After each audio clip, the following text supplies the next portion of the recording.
Praise the Lord. Today we once again welcome you in the name of Yeshua the Messiah, the true and the living God, on the first day of the week to the YouTube channel. We want to thank God for being with us all these weeks and helping us to share God's word. We give all glory to Jesus Christ. खुदावन यीशु मसीह के नाम से या यीशुआ मसीह के नाम से आज हफ्ते के पहले दिन इस YouTube चैनल के अंदर हम आप सबों को स्वागत करते हैं। और खुदा ने कई हफ्तों से आप सबों को इस महामारी के बीच में हम सबों को संभाल कर यहाँ तक पहुंचाया, इसलिए हम उस खुदावन को धन्यवाद करते हैं। और हमने गए हफ्ते में एक नया विषय शुरू किया था, वो था पवित्र शास्त्र से 3 कटनी के विषय में हमने बताए थे। Last week we started the new message on the 3 biblical harvest and we saw the barley harvest last time. गए बार हमने जौ की जो कटनी, बार्ली जौ की कटनी के विषय में हमने वचन से देखा था। And this barley harvest speaks about the resurrection of the Messiah or the first fruits of them that slept. तो ये जो जौ की जो कटनी है वो खुदावन यीशु मसीह के पुनरुत्थान के विषय में हमने देखे थे, क्योंकि वो सब मरे में से पहले पहला फल जो है उसी के विषय में हम लोग ने देखे थे। और आज जो हम लोग दूसरा भाग में जो हम जाएंगे तब हम गौ के कटनी के विषय में देखेंगे। Today we will go to the second part and we will see about the wheat harvest. What is the wheat harvest we will see today from the scriptures. आज उसी विषय में हम लोग देखेंगे, तो इसलिए आज हम लोग दुआ करेंगे, प्रार्थना करेंगे। आइए हम प्रार्थना करेंगे। खुदावन यीशु मसीह, राजाओं का राजा, प्रभुओं का प्रभु, हफ्ते भर आपने हम सबों को संभाल कर आज इस हफ्ते के पहले दिन हम सबों को आपके समूह में ले आया। खुदावन आपके नाम को हम धन्यवाद करते। और आज जो विषय गौ की कटनी के विषय में जो भी बात किया जाएंगे, हमें तेरी आत्मा से प्रकाशित कर, सुनने वाले सुनाने वाले दोनों के ऊपर दया कर, हमारे समझ को बढ़ा, ताकि हम सुनकर समझकर तेरे करीब आए और तेरे नाम की महिमा करें। जितने हम सुने हम घटे और आप हमारे जीवन के अंदर बढ़े। सबों को आशीष कर। छोटी सी विनंती खुदावन यीशु मसीह के नाम से मांगता हूं, सुन कबूल कर, आमीन। तो last time we have seen about the barley harvest and in that we saw that the 7th plague was thunder, hail and fire and it destroyed the barley in Egypt and that was the time on the 7th plague Pharaoh himself admitted first time. After seeing 7th plague, first time he is admitting that I have sinned this time. The Lord is righteous and I and my people are wicked and the earth is the Lord's. That's what he spoke. जब कई बार हमने जौ की कटनी के विषय में जब हमने देखा तो मैंने कहा था कि ये जो 7वां विपत्ति जो मिस्री लोगों के ऊपर आए थे, तभी उनके पास जो भी जौ थे, बार्ली, वो बाइबल के अंदर लिखा है उनके ऊपर जब ये विपत्ति आए कि ओले गिरे, आग आए और मेघ गरजे, तब बाइबल के अंदर लिखा है तब वहां की जो जौ है नाश हो गया। उस टाइम पहली बार फरो ने ये कहा कि इस बार मैंने पाप किया है। उसने कबूल किया कि मैंने पाप किया है और कहा कि यहोवा धर्मी है और हम लिखा है कि मैं और मेरे, बाइबल में लिखा है प्रजा जो है अधर्मी है, और बाइबल के अंदर लिखा है कि परमेश्वर धार्मिक है, उन्होंने कहा गया। तो ये बात भी हमें समझना है, क्योंकि वहां की जो जौ है उसको नाश किए थे मिस्र देश के। तो इसलिए इस बातों को भी मैंने कई बार बताए थे। और आज हम लोग today will see about the second part on the wheat harvest. What is this wheat harvest? So there are 5 things in this wheat harvest. The first thing is there is a time of gathering. The second thing, there is a time of blessing. Third, there is an end of an age or end of the world, that is end of an age. And the fourth thing, there is a time of separation. And the fifth thing that you will see is a time of destruction or to see wickedness. यहाँ पे जब गौ की कटनी के विषय में हम लोग जब जाएंगे तो वहां पे हम लोग 5 बातों को देखेंगे। पहली बात यह है कि बटोरने का एक समय, नंबर 2 है आशीर्वाद का एक समय, और तीसरा है एक आयु का अंत के विषय में तीसरा बात हम देखेंगे, और चौथा है एक अलग होना, या बाइबल के अंदर लिखा है जंगली दाने को बटोरने का समय या इकट्ठा करने का समय, वो है चौथा चीज। और पांचवा चीज जो हम देखेंगे कि इस गौ की कटनी में ये भी एक नाश का समय भी है, या हमारे गलतियों को समझने के या दुष्ट बातों को जानने का भी एक समय है, उसी के विषय में भी हम लोग देखेंगे। तो ये 5 चीज हम देखेंगे। और ये गौ की कटनी, अब देखो हमारे जो खुदा है, the God whom we serve is a very intelligent God. Therefore, in the Bible when you read, one side he will write about wheat harvest, another word he uses is Pentecost feast, and the third thing that he uses is the third month, which is the month of Sivan. But all this speaks about the wheat harvest, but he has written in a different way so that you may not be able to identify fast. But if you read it carefully and study the word, then you will be able to understand. That's why Bible says, study to show thyself approved unto God, a workman needeth not ashamed, but rightly dividing the word of truth. जब हम इस पवित्र वचन पढ़ते हैं तो लिखा है कि खुदा एक बुद्धिमान मनुष्य है, और वो कई बार अलग अलग वाक्य लिखते हैं कि जल्दी हम उस बातों को पहचानना नहीं चाहिए। लेकिन अगर हम इसको अभ्यास करेंगे, ढूंढेंगे, तो अभ्यास करने से, ढूंढने से हम ठीक रीति से हम लोग उसकी अर्थ को समझ सकेंगे, उनकी बातों को समझ सकेंगे। इसलिए जैसे पौल लिखता है कि मसीह का मन हमारे अंदर जब होगा तो हम इस बातों को समझ सकें। इसलिए पढ़ना आवश्यक है और ढूंढना आवश्यक है, और उसी से हम ये समझ। इसलिए एक जगह पे वो लिखता है गौ की कटनी, दूसरा जगह पे लिखता है पेंटिकॉस्ट करके लिखा है, लेकिन तीसरा उसी विषय में तीसरा जगह पे क्या लिखा है, तीसरा महीना। ये तीसरा महीना सिवान महीना है, और उस महीने में होता है गौ का कटनी। तो ये आप बाइबल पढ़ेंगे तो आपको कई जगह पे सिर्फ लिखा है तीसरा महीना। अगर आप ध्यान से पढ़ेंगे तो आपको समझ में आएगा कि वो गौ की कटनी के विषय में लिखा है, या पेंटिकॉस्ट के विषय में लिखा है, या ये गौ की कटनी के विषय में लिखा है, लेकिन अलग अलग जगह पे। अभी कई बार आप पढ़ेंगे तो सिर्फ तीसरा महीना, तो आपको समझ में नहीं आएंगे, लेकिन आप अगर ध्यान से पढ़ेंगे तो समझ में आएंगे कि ये गौ का कटनी का समय है। इसलिए इस बातों को याद रखना, एक है गौ की कटनी, दूसरा है पेंटिकॉस्ट, और तीसरा है तीसरा महीना। ये तीनों भी एक ही गौ की कटनी के विषय में लिखा है, इसलिए इसको समझना बहुत जरूरी है, और कई बातों को हम आपको समझाएंगे वचन से। तो पहली बात मैंने कहा, the first thing that I have said is that it is a time of gathering. This wheat harvest, as I said, there are 3 different words: wheat harvest, Pentecost feast, and the third month. All this speaks about the wheat harvest time. So here, the first thing that we'll see, there is a time of gathering. Now there are 4 scriptures that I want to give you so that you may be able to get a fair understanding about this thing.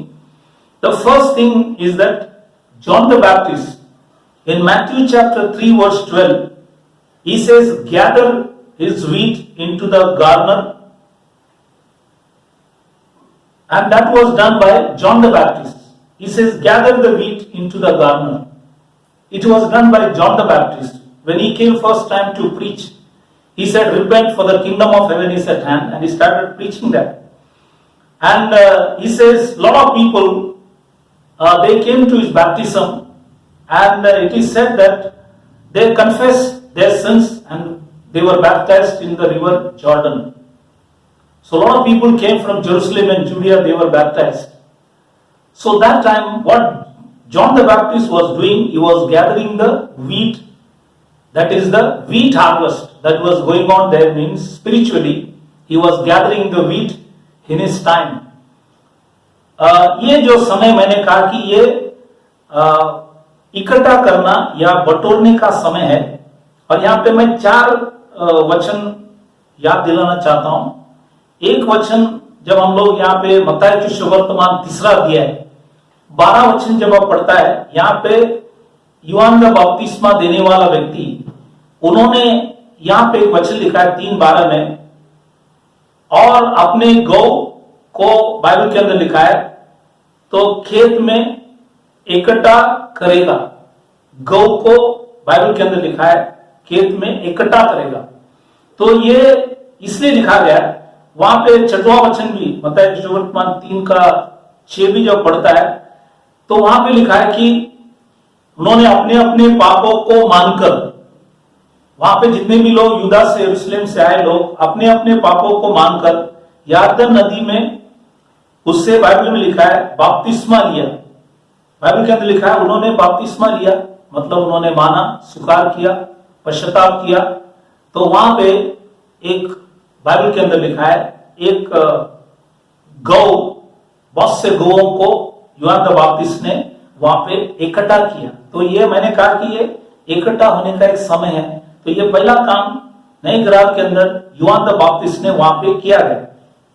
Next thing that you see is that when we go further in the Bible, in Matthew chapter 9 verse 35 to 38, Jesus Christ spoke to the disciples, said, "The harvest truly is plenteous, but the laborers are few.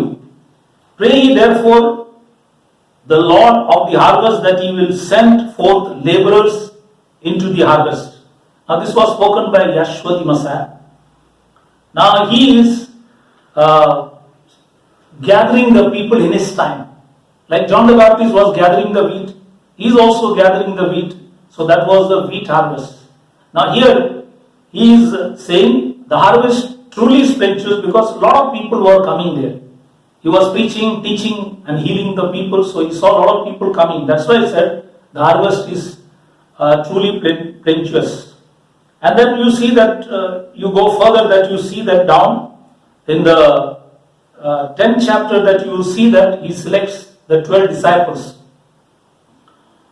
So here he himself speaks this word that the harvest truly is plenteous.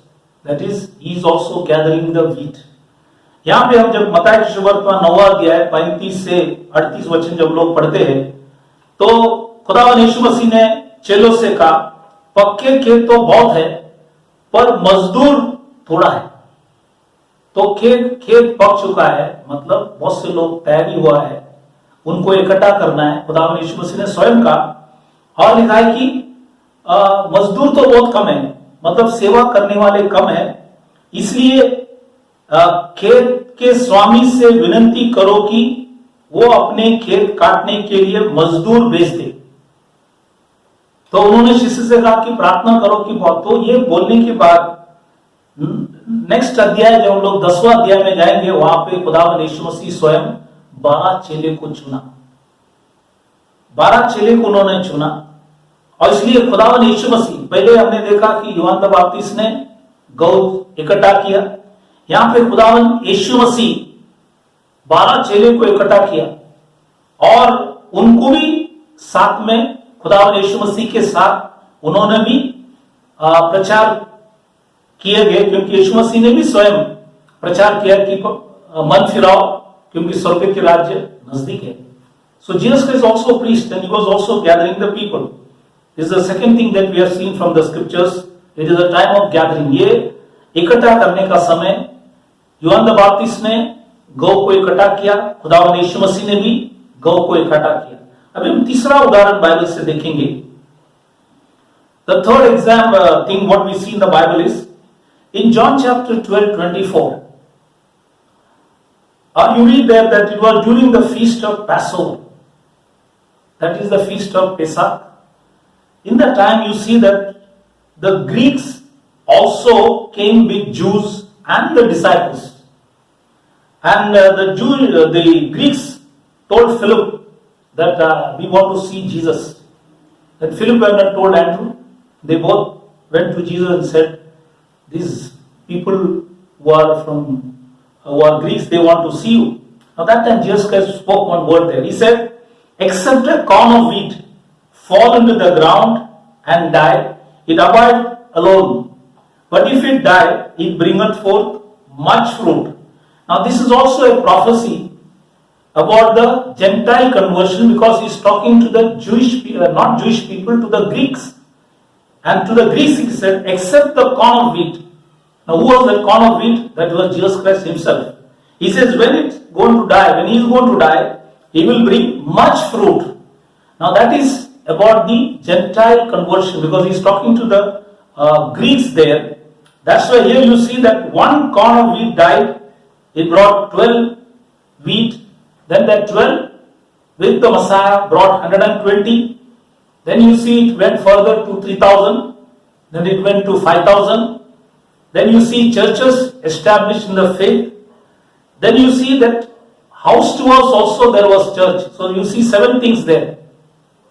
That one wheat, when it died, it brought much fruit. And this is what you see, that when you read Acts chapter 18:10, the prophecy that Jesus Christ spoke here in John chapter 12:24, it got fulfilled in Acts chapter 18:10 when Paul was speaking to the Corinthians. God told him by a vision, don't go from here because I have much fruit here. I have much fruit. So what he spoke in John chapter 12:24 was also a prophetic, because it got fulfilled in Acts chapter 18:10, and also in Acts chapter 10 when Cornelius and the whole family was converted along with all his kinsmen and all his relations. They heard Peter and they were converted and they received the Holy Ghost and they were also baptized. So here this is a prophecy also, and is also speaking to the Greeks here. अब हमें तीसरा वचन जो है यूहान के सुवर्तमान 12वां अध्याय 24 वचन हम लोग जब पढ़ते हैं, तो ये पेसा की जो पर्व था उस टाइम वहां पे लिखा है कि यूनानी लोग यहूदियों के साथ और चेलों के साथ खुदावन यीशु मसीह को मिलने को आए। और जब बाइबल के अंदर लिखा है ये यूनानी लोगों ने आकर खुदा के जो प्रेरित थे वहां पे फिलिप उनसे कहा गया कि हमको खुदावन यीशु मसीह को देखना है। तो फिलिप ने अंद्रिया से बात किया और दोनों ने जाकर खुदावन यीशु मसीह को मिले और कहा ये यूनानी लोग आपसे मिलना चाहता हूं, आपको देखना चाहता हूं।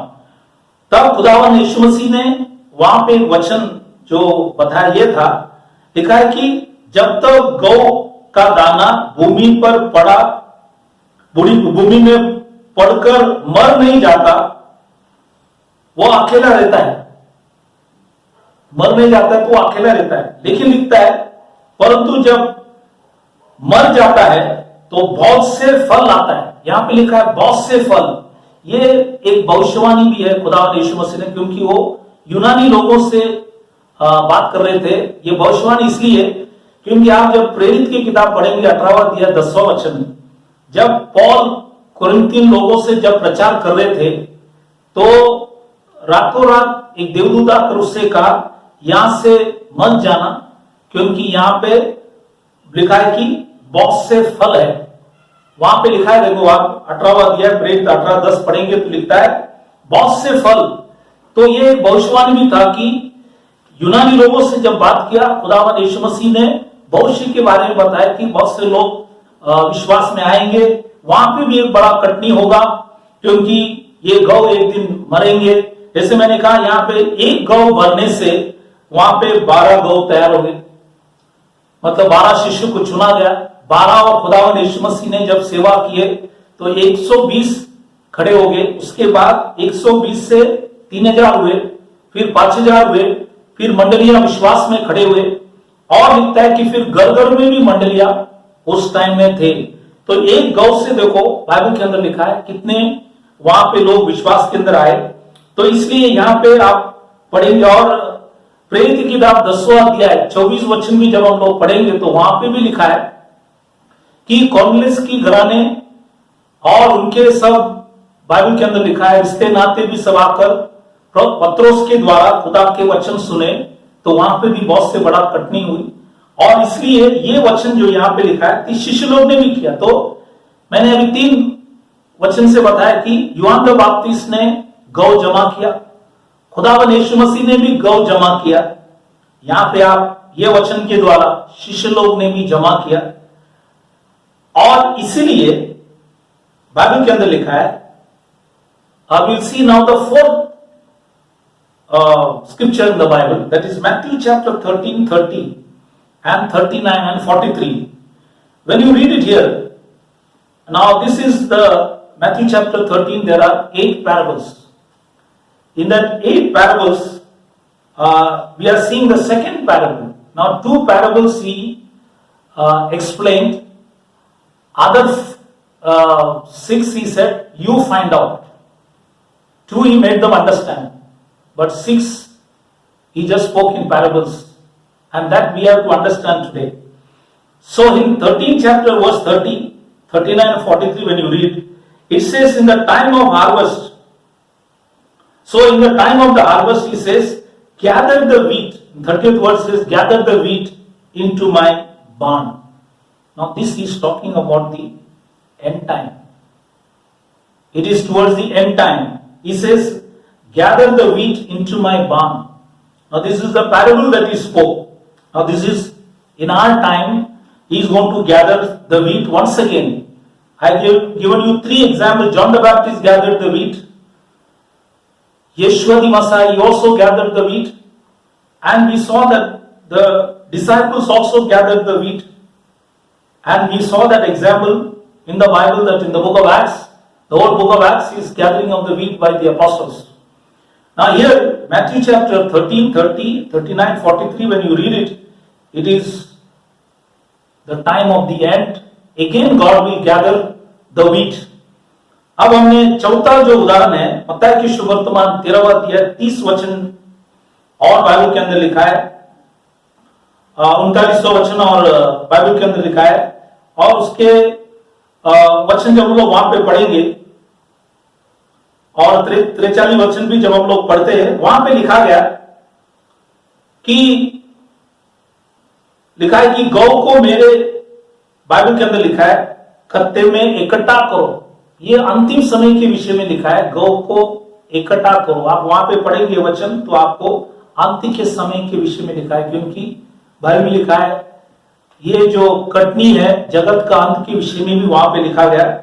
इसलिए ये दाखला, ये दृष्टांत के अंदर भी खुदा ने कहा गया कि अंतिम समय में, मतलब हमारे समय के अंदर भी एक कटनी होगा, गौ जमा किया जाएंगे। और इसलिए इस अंत के समय के अंदर भी खुदा गौ ढूंढ रहे और गौ को वो इकट्ठा करेंगे।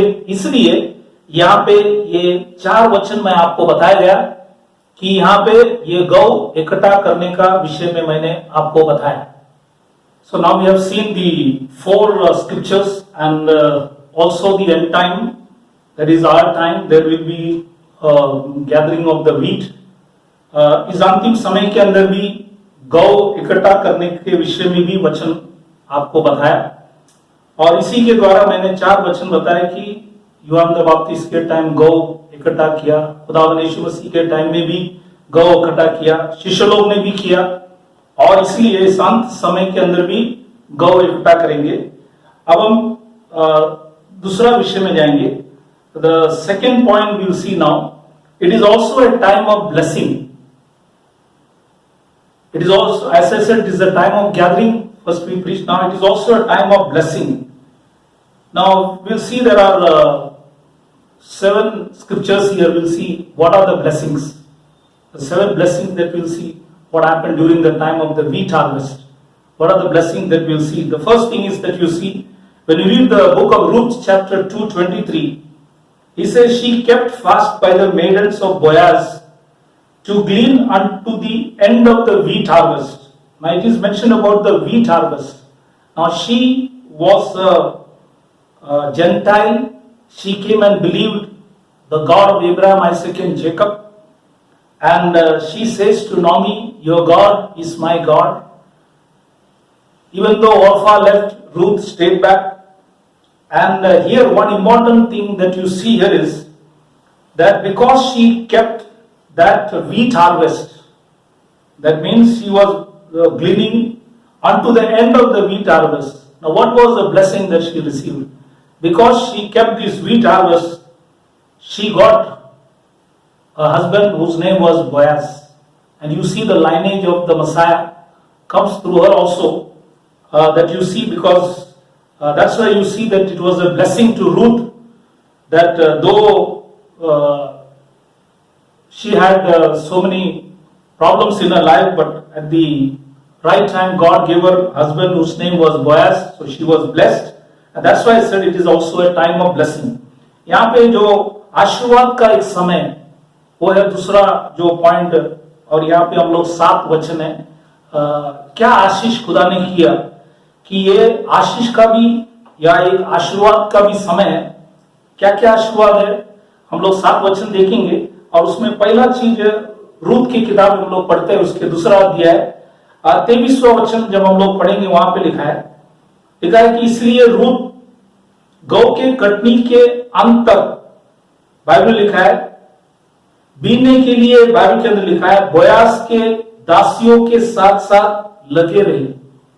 तो बाइबल के अंदर लिखा है ये कटनी के समय, गौ की कटनी के समय। अब लिखा है कि रूत एक अन्य जाति थे, उन्होंने इब्राहिम, इसहाक, याकूब के खुदा को माना। बाइबल के अंदर लिखा है उन्होंने नाओमी जो उनका सास था उससे कहा गया कि आपका परमेश्वर मेरा परमेश्वर, और जैसे औरफा ने तो चले गए, लेकिन ये वहां पे बाइबल के अंदर लिखा है गौ की कटनी में भाग लेने से उनको एक पति मिला जिनका नाम था बोयास, और ये इनकी जीवन में बहुत बड़ी आशीष है। और इस फैमिली के द्वारा आप देखेंगे मसीह का आगे आना ये फैमिली के द्वारा ही है। आप जब पढ़ेंगे आप देखेंगे, क्योंकि उनको एक बच्चा हो गया, का नाम था, बाइबल के अंदर लिखा है ओबेद, और वहां से वो लाइन आप देखेंगे तो मसीह का भी लाइन वहां पे दिखने में आएंगे। तो इसलिए ये उनको एक आशीष का कारण इनके जीवन के अंदर हुए। ये पहला उदाहरण मैंने बताया। The second example that you see, that when you read 1 Samuel chapter 1 verse 3, here is this man, that is Elkanah, went up out of his city yearly. Why he went yearly? Now, in a year, every Jew, according to Deuteronomy chapter 16:16, every male has to keep at least 3 feasts. Now, this man, that is Elkanah, every year is to go to Shiloh and offer the sacrifices, and he used to worship God. He used to go to Jerusalem, and doing so you see that what happened here, his wife also followed, Hannah was also there, and therefore you see that because they participated in this feast, Hannah got a son whose name was Samuel. So it was a blessing. And it was also because she participated in the wheat harvest, means she participated in that feast of Pentecost or the feast of Shavuot. That was there, it is inclusive. Though you don't see properly, but if you read yearly, means every male has to keep the 3 feasts. So she also took part in it, and that's why she was blessed with a son. So it was a blessing. दूसरा चीज हम लोग जो वचन से देख रहे हैं, पहला शामिल पहला अध्याय 3रा वचन में जब हम लोग पढ़ते हैं, यहां पे लिखा है कि वो पुरुष मतलब एल्कना प्रतिवर्ष अपने नगर से सेनाओं के यहोवा को दंडवत करने और मेल बलि चढ़ाने के लिए शिलो में, बाइबल में लिखा है, जाता था। तो शिलो में जाते थे हर साल, मतलब व्यवस्था में उसका 16वां अध्याय 16 वचन लिखा है, हर पुरुष को साल में कम से कम 3 पर्व तो जाना ही है। उसमें से एक पर्व था पेंटिकॉस्ट, वो हर पुरुष को जाना ही है। तो जब एल्कना जब जाते थे, उनके साथ उनका पत्नी हन्ना भी जाते थे, और इसलिए आशीष क्या है देखो कि हन्ना को खुदा ने, उनकी बहुत बड़ी इच्छा था, एक बेटा दिया, क्योंकि पेनिना को बहुत से बच्चे थे लेकिन हन्ना को बच्चे नहीं थे। तो इसलिए यहां पे एक आशीष मैंने आपको बताया कि ये साल भर जाने से और पेंटिकॉस्ट की जो पर्व मतलब गौ की कटनी को भी बाइबल के अंदर लिखा है मानने के जरिए खुदा ने उनको एक बेटा दिया जिसका नाम था शमूएल। तो हन्ना को एक बेटा मिला, वो आशीष का कारण बने। ये दूसरा उदाहरण मैंने आपको वचन से बताया। The third scripture that I want to show is from the book of Esther. When you read chapter 8 verse 5 and 9, now here neither it is mentioned Pentecost nor it is mentioned about wheat harvest, but here it is mentioned the third month. Now third month is the month of Sivan, and that is the time of Pentecost. And it says in the 23rd day, Haman brought a rule that all the Jewish people should be destroyed. In the 127 provinces from Ethiopia to India, all the Jewish people must be destroyed. The order was passed, and he was the one who told the king to bring a law. And you see what happened there is that because of Esther and Mordecai, because they fasted and prayed, here you see the rule was reversed in the third month. So it was a blessing. The people who were supposed to die, they saw life. They passed from death unto life. They saw life because they were supposed to die. So therefore, you see that the rule was reversed in the third month, and that happens to be the wheat harvest. It is the time of the wheat harvest, though it is called in the Sivan month on the 23rd day. तीसरा जो वचन जो बताना वो ये है, एस्तर की किताब 8वां अध्याय 5 और 9 वचन जब पढ़ता है, यहाँ पे देखो आपको ना पेंटिकॉस्ट लिखा है ना यहाँ पे गौ की कटनी के विषय में लिखा है, लेकिन यहाँ पे तीसरा महीना लिखा है। और ये जो तीसरा महीना है ये सिवान महीना है। वो सिवान महीने की 23 तारीख को वहां पे एक व्यक्ति था जिनका नाम था हामान। उन्होंने राजा से कहा कि 127 प्रांत में रहने वाले सब यहूदियों को नाश करना है। उन्होंने एक कायदा लिया है, लेकिन इस तीसरा महीने में गौ की कटनी के समय में उस नियम को बाइबल के अंदर लिखा है उलट किया या पलट कर दिया। तो ये कौन सी महीने में हो गए? तीसरा महीने, मतलब गौ की कटनी के समय हुआ। यहाँ पे गौ की कटनी लिखा नहीं, लेकिन तीसरा महीना आप जब ध्यान से समझने की कोशिश करेंगे तो ये गौ की कटनी के विषय में लिखा है। यह तीसरा उदाहरण मैंने आपको वचन के द्वारा आपको बताया। चौथा जो है, the fourth thing that I want to show you from the scripture is when you read 2 Samuel 24, 21 and 25. There it says David numbered the people and then he realized that it was a mistake. But by the time 70,000 people died. Now the angel was standing there to kill some more. But again the prophet Gad came and told him that you make an offering. That is the burnt offering. If you make it, then the plague will be stayed. And it happened that when David did it, and in 1 Chronicles chapter 21:20 says, Ornan was the man who was threshing wheat.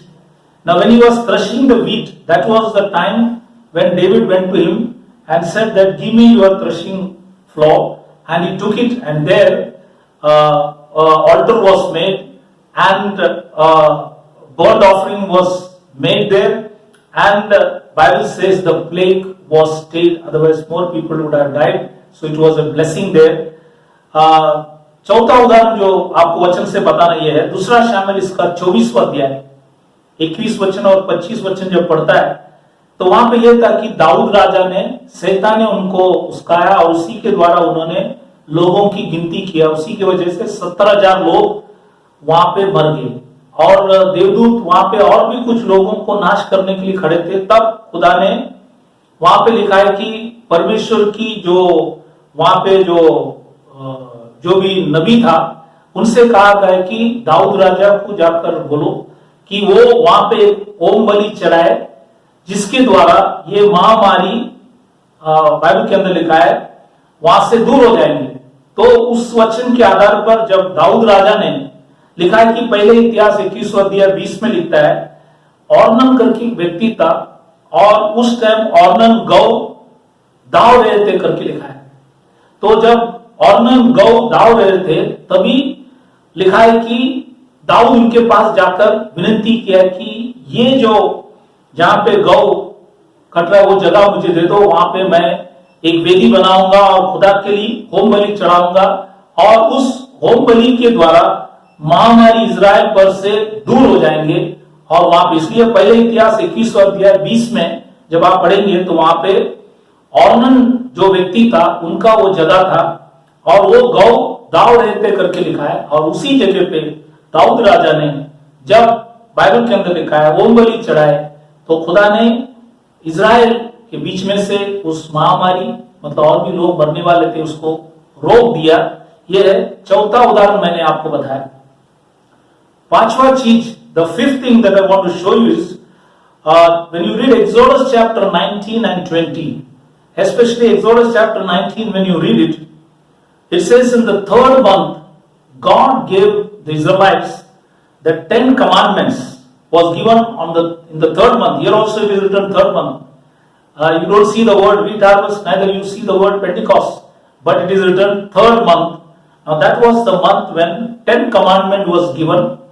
First 5 was towards God, the second 5 was towards men, and that's why in the New Testament the first 5 he said that is the commandment of all the commandment is, Hear O Israel, the Lord our God is one Lord. And the second 5 in the 10 commandment, that is, he says, love thy neighbor as thyself. That is, the 10 commandment was clubbed, and the first 5 is one, and the second 5 is one, and that's why you see that 2 commandments in the New Testament was given. That's why he said, which is the greatest commandment? He said, Hear O Israel, the Lord our God is one Lord. And here you see the 10 commandment was given in the third month when you read Exodus chapter 19 and 20. पांचवा उदाहरण है निर्गम की किताब 19वां अध्याय, खास पढ़ेंगे तो वहां पे लिखा है कि तीसरा महीने में, और 20वां अध्याय में 10 आज्ञाएं दिया गया। यहाँ पे गौ की कटनी के विषय में नहीं लिखा है, ना पेंटिकॉस्ट लिखा है, लेकिन तीसरा महीना लिखा है। और एक तीसरे महीने में खुदा ने इजराइल लोगों को 10 आज्ञा दिए। जैसे आज हमारे हाथों की उंगली में, हाथ में 10 उंगली है, और उसी समान ये जो 5 आज्ञा था वो खुदा के लिए था, 5 आज्ञा पड़ोसी के लिए थे। इसलिए नए ग्राम के अंदर खुदा ने 2 कर कहा कि सबसे बड़ा आज्ञा ये है, ये इजराइल सुन कि हमारा परमेश्वर एक ही खुदा है। और दूसरा जो आज्ञा था, अपने पड़ोसी से अपने समान प्रेम करे। और ये जो जुना करार में बाइबल के अंदर लिखा है, तीसरा महीने में 10 आज्ञा दिया गया। द 6th एग्जाम्पल, छठवां जो उदाहरण है, 6th example is when you come to the book of Acts chapter 2 verse 1 to 4. Here it is written, the day of Pentecost, when the day of Pentecost was fully come, he says people received the baptism of Ruach Kodesh, the baptism of Holy Ghost and fire. Now it was also called Pentecost. Penta means 50th day. Now you read the first chapter of Acts. He appeared unto people for 40 days. Then 50th day is Pentecost. So the middle is 10 days. Now that is the 10 days when the 120 they fasted and prayed. So 40 plus 10 is equal to 50. So the 50th day they received the baptism of Holy Ghost and fire.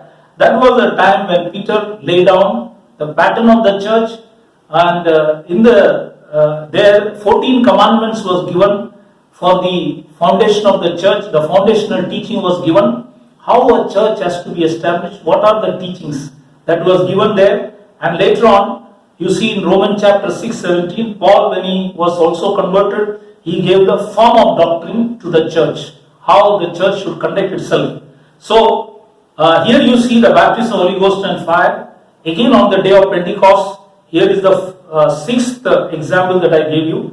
प्रेरित की किताब 2 अध्याय 1 से 4 जब पढ़ेंगे, लिखा है कि 50वां दिन मतलब पेंटिकॉस्ट के दिन, ये 50वां दिन बाइबल में लिखा है, खुदा की रूह खोदेश मतलब पवित्र आत्मा का बपतिस्म उन्हें मिला।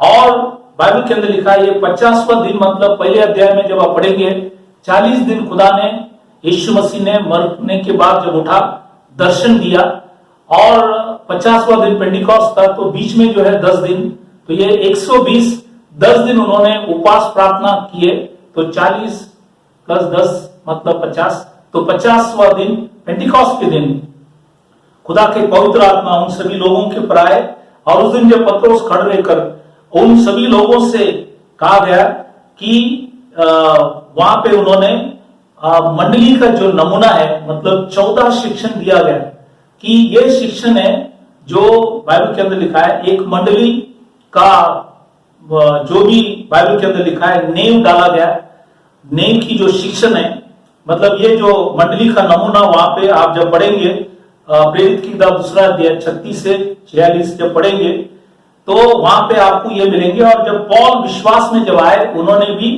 रोमियो की किताब 6:17 में बाइबल के अंदर लिखा है शिक्षण का भी नमूना उन्होंने दिया कि मंडली कैसे चलना है, मंडली क्या करना है। तो ये यहां से मंडली का स्थापन और पवित्र आत्मा का बपतिस्मा यहां पे हुआ, और ये भी पेंटिकॉस्ट मतलब गौ के कटनी के समय हुआ। So this also happened in the wheat harvest, that lot of people came to the Lord during this feast of Pentecost. That's why I showed you that these are the 6 examples. The 7th example is John chapter 5 verse 1 to 9. When you read, there was a man who was 38 years old and he was healed, and he says it was the time of the feast. Now what was that feast? It was the time of Pentecost. It was the feast of Pentecost when this man, he was sick for 38 long years, he was healed. When he was healed, Yeshua the Messiah told him, rise, take up thy bed and walk. Now he told him that rise, take up thy bed and walk. Which was this? What bed he is talking about? Is the bed that he was lying down? If somebody is going to take that bed and walk, then everybody will laugh at him. He says, what this man is? Why is he doing it? But he is not talking spiritually. He is not talking about that bed. What he was talking is that bed has got 4 legs.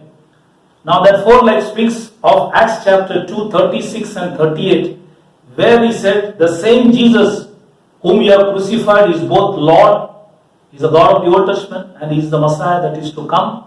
That is, believe in one God. Then in 38 he says, if you believe one God, then he says, repent. The third teaching was, be baptized in the name of Jesus Christ for the remission of sins. And the fourth was, you shall receive the gift of the Holy Ghost. Now this is the 4th leg of that bed. So he was telling this man, you rise, take this bed, that these 4 teachings, and then you keep on walking wherever God leads you, and you shall preach this teaching because you are healed after 38 years. Therefore, you shall preach this teaching, and that's what he tells to all the people who are healed, that take up that bed and preach what the apostles preach, so that God's name may be glorified. 7वां उदाहरण जो है यूहन्ना की सुवर्तमान 5वां अध्याय 1 से 9 जब हम लोग पढ़ता है, यहाँ पे एक 38 साल से जो बीमार थे उस व्यक्ति को चंगाई किया। कब हुआ? लिखा है कि वो पेंटिकॉस्ट के जो पर्व था उस टाइम हुआ, मतलब गौ के कटनी के समय हुआ। और इस गौ के कटनी के समय इन व्यक्ति का जब चंगाई हुआ तो बाइबल के अंदर लिखा है खुदावन यीशुआ ने उसे कहा, उठ, अपने काट उठा और चल फिर। अगर समझो एक व्यक्ति जो काट में वो सोए थे, अगर वो उठाकर अगर ले चले और चलते रहेंगे तो लोग देखने वाले क्या बोलेंगे? तो उनको बोलेंगे कि ये सभी लोग हंसेंगे और बोलेंगे इनको कुछ प्रॉब्लम है। लेकिन वचन में आप ध्यान लगाएंगे तो आपको समझ में आएंगे, ये कॉट जो आपने देखा वहां पे उसको 4 पांव है, वो क्या है? वो ये है कि बाइबल के अंदर लिखा है, प्रेरित की किताब 2:36 और 38 जब लोग पढ़ते लिखा है कि जो यीशु को तुमने क्रूस के ऊपर चढ़ाया वो प्रभु भी है और वो मसीह भी है, मतलब वो एक ही खुदा है। वो एक पाव। दूसरा है पश्चाताप करो। तीसरा है हर एक व्यक्ति अपनी पापों की क्षमा के लिए खुदावन यीशु मसीह के नाम से बपतिस्म लेना। और चौथा है ताकि तुम्हें पवित्र आत्मा का दान मिलेंगे। तो ये 4 जो पाया है, इसी को लेकर उस व्यक्ति से कहा तू, बाइबल के अंदर लिखा है, अपने काट उठा और चल फिर, मतलब जहां भी तू जाए। और आज भी जो भी लोग काट से उठ गए उससे भी खुदा कहता है उठो और अपने काट उठाओ। मतलब ये 4 शिक्षण लोगों को जाकर बताना ताकि उनकी जीवन के अंदर आशीष मिले, क्योंकि बाइबल के अंदर लिखा है उसी के द्वारा हमारे जीवन के अंदर सुधार, आशीष आ सकता है। इसलिए यहाँ पे मैंने बाइबल के अंदर लिखा है, ये जो गौ की कटनी है ये आशीष का भी समय है। मैंने 7 उदाहरण बताया आशीष के बारे में। I showed you 7 blessings that all these things that are mentioned in the Bible, there are 7 blessings that I showed you. So it is a time of blessing also during the time of the wheat harvest. So गौ की कटनी के time ये आप देखेंगे 7 आशीष भी मैंने वचन से आपको समझाया। अब हम तीसरा भाग में जाएंगे। तीसरा भाग ये है, ये it is also an end of an age. This wheat harvest also speaks about an end of an age. Now we'll see the scripture in Matthew chapter 13:39. He says, harvest is the end of the world. Now this word world, when you check in the Greek says aion. Aion means an age. So the church age is going to come to an end, or the Gentile age is going to come to an end. So therefore it is mentioned here that this age, the age that we are living in, the church which started on the day of Pentecost, when the first church was established in Acts chapter 2:47 says, the first church was established there. That is continuing till today. Now the church will have an end, and that is the end of the church age that will take place. And that's why it is also end of an age. तो तीसरा भाग जो हमने देखा वो एक आयु का अंत के विषय में हमने यहाँ पे अभी देखेंगे। और इसलिए मत्ती के शुभ वर्तमान 13वां अध्याय 39वां वचन जब लोग पढ़ते हैं, वहां पे लिखा है कि कटनी जगत का अंत है।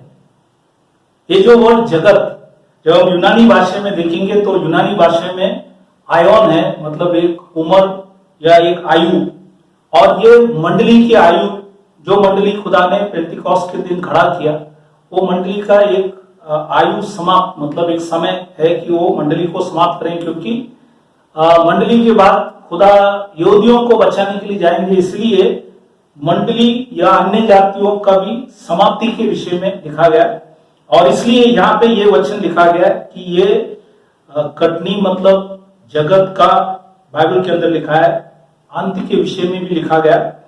और इसके साथ जुड़ा हुआ एक वचन है, the scripture that is along with this scripture, Matthew chapter 13:39, there's one scripture that I want, this from the book of Romans chapter 11:25. It says, blindness in part is happened to Israel until the fullness of the Gentile come in. The word fullness, in Greek it is called pleroma. Pleroma means completion. So when the last sheep or when the last wheat come into the fold or into the garner or into the barn, the door, the church age will complete. That is the completion of the church age. So therefore this is the connecting scripture is going, because he is going back to the Jewish people, they will also be saved. Therefore the church age or the Gentile age, where the Gentile will be saved, that is going to come to an end. जैसे जुड़ा हुआ वचन ये है, Romeo की किताब 11वां अध्याय 25 वचन जब लोग पढ़ते हैं, वहां पे खास ये लिखा है, जब तक अन्य जाति पूरी रीति से प्रवेश न कर ले, पूरी रीति से प्रवेश न कर ले, तब तक इजराइल का एक भाग ऐसे ही कठोर रहेगा।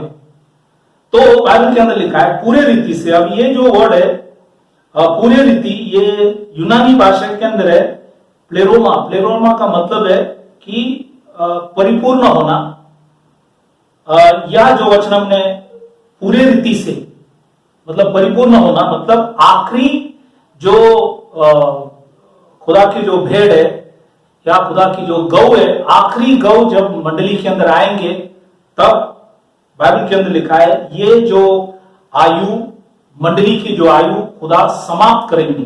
तो इसलिए यहाँ पे लिखा है कि ये एक आयु का अंत के विषय में भी यहाँ पे लिखा गया।